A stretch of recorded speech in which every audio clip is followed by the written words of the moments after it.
Daming candy, grabe. Wow, ang dami! Nakabili nga pala ako ng colorful crystal candy. Mahilig ka sa candy, be? Oo, kaya Ikaw, nga ako Sakmo. nabubungi. Yes. Ikaw, Hana? Oo. Yan, taste test natin, guys, kung masarap tong colorful crystal candy. Ganito siya kalaki, oh. Yan. Para siyang Holland, di ba? Para siyang Holland. Ah, anong gusto niyong kulay? Gusto ko purple.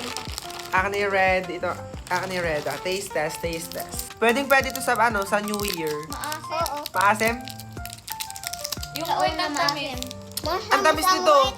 Matamis. Ang tamis ng red. Anong color sa'yo? Purple.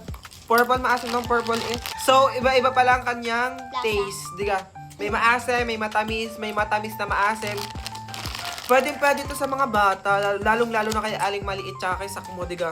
Pwede din pa ba sa school? Magbigay kayo sa mga classmates nyo. Ha? Ang laman nito, guys, ay 140 pieces. For only 99 pesos, meron na kayo... For only 99 pesos, meron na kayo nitong colorful crystal candy. Oh, itong sebe, oh. Aling Maliit, akin ng kamay. Ang kunti. Marami na yan. Ito, ano sa'yo? Okay. Kay Sakmo. Ang dami ng akin. Kunti pa sa akin, kunti pa. Mm. Dali na. Check out na, guys.